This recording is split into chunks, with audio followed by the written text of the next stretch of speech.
Are we live? Okay. This is Mr. History with a history lesson in under 10 minutes. We're going to talk about the causes that lead to the Civil War today. And this is only for the honors classes. So a lot of the things that I'm talking about are things that you would not typically find in your regular textbook, but you would find in like an AP textbook or a college level textbook. So we'll get right to the definitions and some vocabulary, and then we'll move into some people and events. Some of the words that we use during this unit, at least politically, are things like referendum. Referendum is an official vote on a particular topic. We hear referendum used periodically when school boards or communities want to pass a piece of, or a motion to maybe do a building improvement. That's going to cost an X amount of dollars. So it's an official vote on a particular topic. Another thing that you're going to hear a little bit about is when we talk about the Dred Scott decision, the Supreme Court decision with Chief Justice Roger B. Taney, you're going to hear dissenting opinion or dissenting view.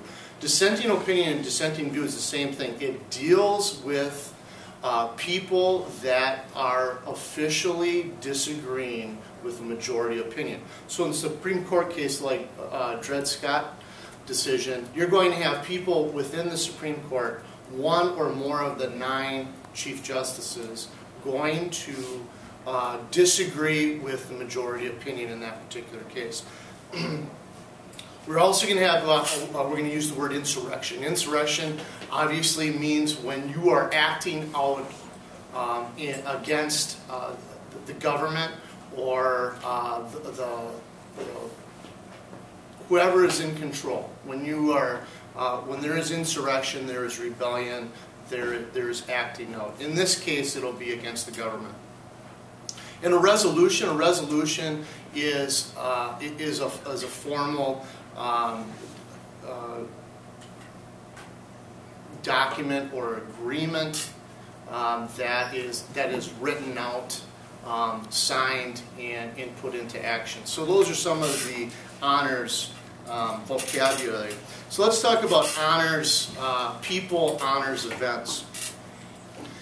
During this turbulent time of the 1850s leading into the Civil War in the 1860s, you're going to have a really serious situation in the Kansas-Nebraska territory where, because of popular sovereignty, people are going to be able to decide if they want to have slavery or they don't want to have slavery. And one of the things that is going to happen in Kansas is you're going to have border ruffians come in from Missouri. Border ruffians was kind of the slang term used for pro-slavery people that crossed the border from Missouri into Kansas to vote for Kansas becoming pro-slavery. A couple other people that you're going to hear something about is the violent situation that takes place in the Senate chambers between Charles Sumner, who is a senator from the state of Massachusetts, and Preston Brooks, who is also a senator from the state of South Carolina. There is some personal attacks that Charles Sumner places upon relatives of Preston Brooks, and also speaks out a lot against slavery. Preston Brooks being a pro-slavery person, and also kind of personally offended by some of the personal attacks by Charles Sumner, goes into Charles Sumner's office in the Senate chambers, takes his cane, and actually beats him to like an inch of his life. What happens is Preston Brooks' supporters buy him new canes. Charles Sumner never really recovers fully from his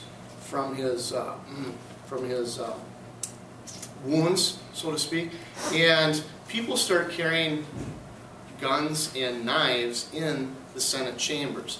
So violence is even reaching deep within our legislative branch. Roger B. Taney is the Chief Justice Supreme Court. He is the one in the Dred Scott case that handed down the decision that Dred Scott was not a free man because slaves do not have any rights under the Constitution, and that white men would not respect any rights that a black man had anyway. Another individual is Colonel Robert E. Lee, and I say colonel because before he becomes a general, he's a colonel. And he's a West Point grad. He is the best military mind we have. And before the war officially breaks out, the United States of America, the government, offered Robert E. Lee the head of the United States military.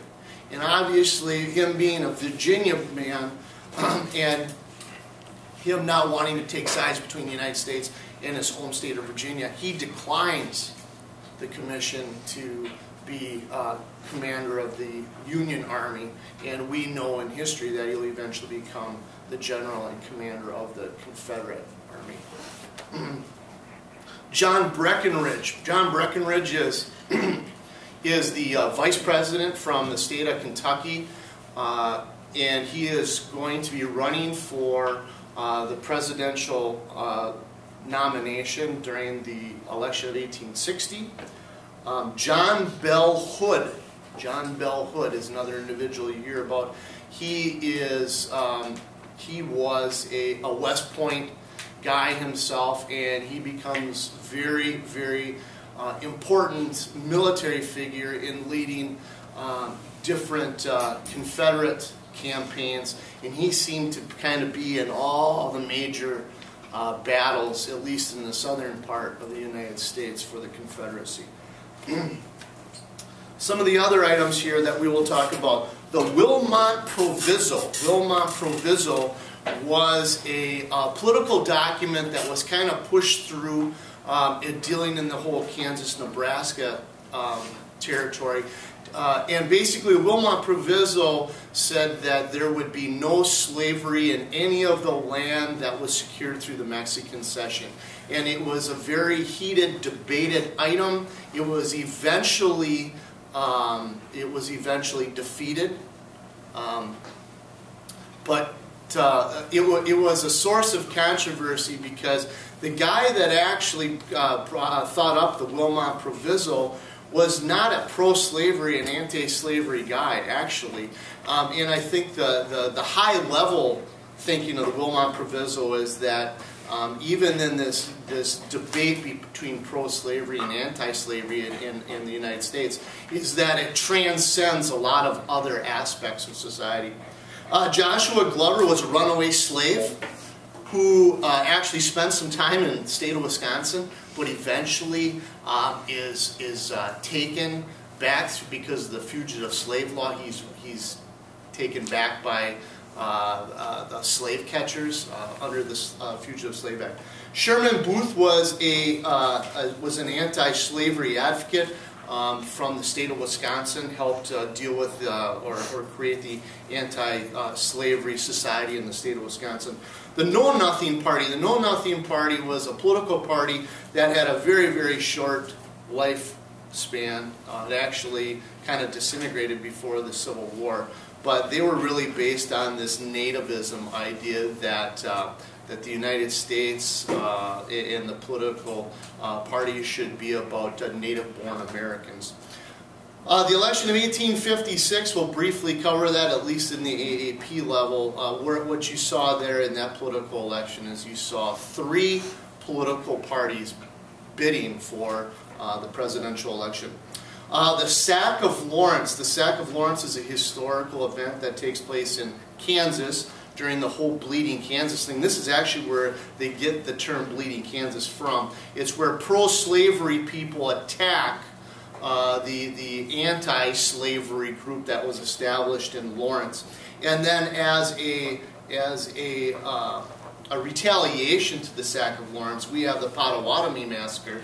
And that's where we first hear about John Brown, the religious zealot. You should ask your history teacher about what religious zealot means. He'll probably make you define it. But John Brown and his sons go down there and they hack up about 5 or 6 pro-slavery people with broadswords, which is basically another name for machetes. Then you have the Lecompton Constitution. It's kind of interesting during this whole Bleeding Kansas, Kansas-Nebraska debate, is that in Kansas for a period of time you actually have two governments. You have a pro-slavery government and an anti-slavery government. And the Lecompton Constitution was the anti-slavery constitution. It'll eventually, what you really need to know is eventually Kansas will become free and become a free state in 1861. The House Divided speech is a speech given by Abraham Lincoln that said, you know, our country is going to eventually have to cease to exist, half one way or half another. It's going to have to be all slavery or all free. Okay? And then the last one is the Freeport Doctrine. The Freeport Doctrine was a doctrine that was part of the Lincoln-Douglas debates when both of them were debating each other during the presidential campaign, where Lincoln really needed or wanted Stephen Douglas to kind of define his view on popular sovereignty and define his role in slavery. Okay, that's history in 10 minutes. Good luck. Bye.